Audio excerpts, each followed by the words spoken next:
Welcome back to Anoma Day. This is Anoma Day. If you are not here for Anoma Day, please check your URL bar. If you've heard that joke too many times, I'm glad that you're paying attention to all of our lovely presentations. We are in the middle of the research and engineering track. Next up, we have Jonathan talking about Mailbox Actors for Anoma engines, programmable message handling, and many diagrams that look like cellular reaction equations. Jonathan, take it away. Right.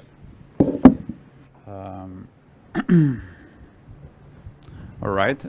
Good afternoon for everyone that is listening. I'm happy to be here and sharing this idea that came up between different people, but mostly Tobias Handel and Anthony Hart. And it's about programmable message handling. And it's important because in Anoma we are making a distributed operating system that revolves around the notion of engines. And this is just a designed proposal that we have for making more efficient distributed systems, right? It's not necessary about engines, but I'm going to talk about engines because we are here in Anoma. So let me set a bit of the context of the talk. What are engines? So engines, it's basically the actor-like concept that we have in Anoma. These are asynchronous, reactive, and distributed computational units. We have designed engines to have different capabilities. Among these, we have capabilities or effects is what we call it. We can spawn other engines, send messages to other engines, update their internal state, so there is a state, and terminate their own work. So this is not very much different from what you have in other actor-like systems. And the specifics about why they are different, I'm not going to go into that detail, but I'll refer to different work about this. So in the internal structure of an engine, you really can have two different components. We differentiate between what is static and dynamic. The configuration is the static, and what you need for execution is the dynamic part. This is the internal state, so to speak. And then we have the behavior of an engine, which is governed by predicates that activate certain actions, and these actions declare effects, which coincides with the capabilities that we have for the engines. And yeah, this is like a brief overview of what is an engine. But what I'm going to talk today, what I want to talk to you about, is how we can improve the overall efficiency for message handling. So we have a problem, and is that we have messaging bottlenecks, right? This happens in traditional actor system. There are different solutions. But I didn't find any of these solutions that actually allow to change in the time. And I'll make this clear after. These message bottlenecks are resolved by just looking at very basic principle, and it's the separation of concern. So we have two concerns here, which is the message handling and the business logic. And actors basically just mix this thing, and we want to separate these two topics. So in this architecture proposal, we have two different categories for the actors, or for the engines, and it's that we have a mailbox engine and a processing engine. And the separation of concern is that the mailbox will handle the message routing and the optimization, and the processing engine will focus on what it needs to compute, the business logic. And I think this is the only thing that I want you to take home, is this message that mailbox engines are programmable engines. You can decouple the message handling from the business logic by incorporating this idea into your distributed system design. And yeah, so I'll try to make sense of all of this. And we identify some benefits of this architecture design, and we have one example that I want to use to motivate this presentation, which is the key value store with message optimization. And just to mention that we have written some technical reports for making this proposal. We have the original description of the engine model by Tobias, me and Anthony, and me as the lead of the upcoming paper for Mailbox Actor.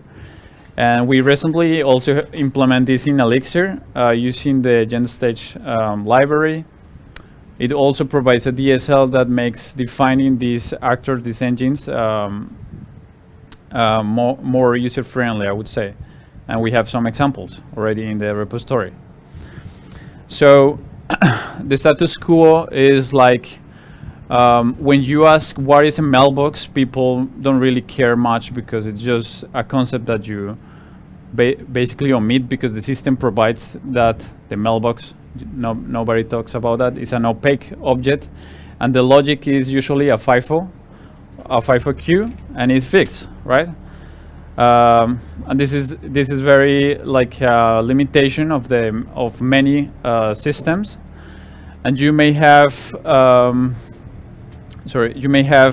different solutions because at some point people saw that there were some bottlenecks and they factor out that problem and they provide infrastructure services, so you can find many messages queues like RabbitMQ, Redis. There are different solutions, but these are all external solutions. There are two different common types of message queues. They are point-to-point and PubSub. You basically have different producers. One in the middle is the FIFO queue and one consumer, right? And this is basically what we have in traditional actor systems. But this again poses the problem that we have a bottleneck. There is no way to, there is no internal way or supported by the system strategy for back pressure. There is no scheduling for messaging. You cannot do bashing, at least in the current Anoma engine model that we have. And we are missing many opportunities to be efficient. In real-world system, you will mostly find prioritization, casual consistency, and resilience against overload. And the current model that we have for engines doesn't have that, so this is the solution. As a motivation of the example, as a example to motivate why we need this, just consider a key value store with 3 operations: put, get, and delete. This is very simple, and you already can see some optimization opportunities. If you see in a row in the sequence of the trades, for example here, you can see put key 1 v1 and then put key 1 with v2. You already know that you can just ignore the first instruction, right? The same happens when you have sequences like put and delete in a row for the same key. You just can get rid of that pair of instructions. Depends on the priorities. You may just prioritize reads and writes. So what I want to focus here in this example is that the key value store is just a data structure that you need to focus, that you want to focus on that job, which is store values. You don't want to handle this kind of optimization. You want to defer that to some other actor. And that's where the mailbox comes to the rescue. You can coalescing, you can prioritizing, you can do many stuff. And you can go in practice and see, like, if you have 1,000 operations and you have 600 pods and 400 gets, as I said, you may coalesce some puts and get rid of some puts and deletes. The point is that at the end you may have a very significant margin. Yes? Where are these figures coming from? Are they empirical? Is this synthetic data? What do you mean? Well, this is I haven't really implemented this. Okay. Yeah. Okay. Just it may happen, right? It may Thank you. happen. Right, so you can see that there is room for improvement, but this is just one example. So the main question is, what if we make mailboxes something that you can actually program, right? That you can put intelligence in it, right? Just a program, and not just simple queues. So what you're gonna do is to decouple processing from message handling, and this is very simple, and I think it's a good idea from the system design point of view. And doing this, what you bring back to the programming model is that message handling that you lost by outsourcing that to different external services like RabbitMQ. So the diagram is very simple. You now have a client, you have a mailbox engine, and that is controlled by a processing engine, which is not really accurate, but I will make sense. And this is the analogy that I found that I would like you to take after the talk. You have secretary, boss analogy. Behind every good boss, there is a good assistant, and this is true. The secretary main job is to organize, filter, or prioritize messages that are incoming for the boss, and the boss, the main job is just to make decisions based on that messages, right? The secretary and the boss, they have conversations, so there is feedback from the boss to what he's interested in, or if he wants to drop all the messages for the next hour, you can do whatever, right? So this is the main architecture that we have. Mailbox can be used for buffering. Policies depends on whatever things that you are interested in, delivery, and that's it basically. Yeah, so I could finish here, but let's dive a bit into the details. So the engines inside Anoma, at the moment they have 4 components. They have a message interface that communicates what is the format and what is the type of the messages that the engine understands.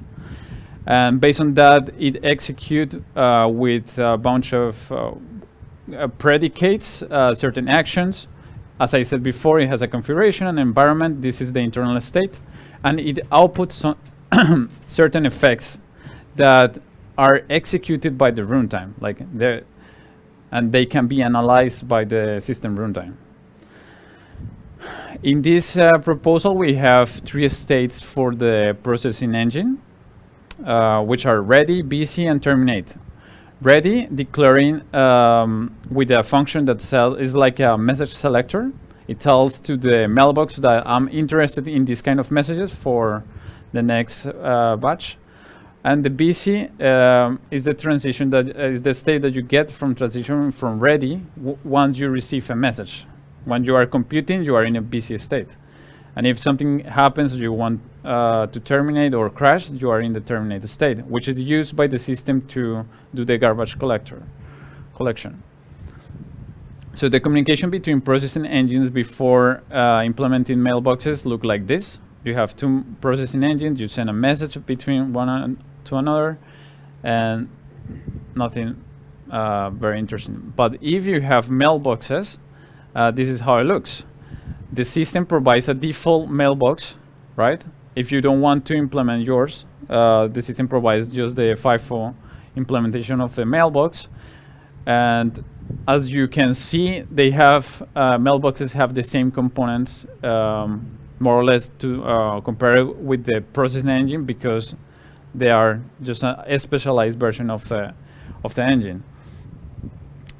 And yeah, so what I want to this is very simple things. I didn't go into the math. We have description of the formal semantics for example, for the system runtime and for the message passing mechanism, and also for the execution of the effects that are in the papers. And we have this implementation, but the central insight about this is that you want to decouple message handling from business logic, period. And you can have used cases, which is, and we were discussing this with TG. We have put sub. We can implement that. This is very, the dynamic policies is also interesting because, how much time do I have? Sorry, 5 minutes, okay. Because, for example, here you may want to swap the mailboxes. Maybe tomorrow I'm not interested in receiving certain kind of particular format of messages, so then you can just swap the mailbox for something else. That's one way that you can use mailboxes. Or what happened if your processing engine was trying to solve a very hard, complicated equation and it crashed because lack of memory. So you can just stop right there, reset, the system can reset the processing engine while you mailbox keep buffering the messages that were sent to it. So you don't lose messages. And this is an important thing that we can solve because existing designs avoid these kind of things. And this will be built in, right? And another thing that you can do is casual delivery. Since the mailbox is basically an engine, you can just put a program that wants the messages that you want to track. Think about the messages having dependencies. Once you have that in the buffer, then you can just deliver the whole package. But that thing happens in the mailbox. And that's it. I think there are more use cases. But I think this is enough, and I'm open to questions.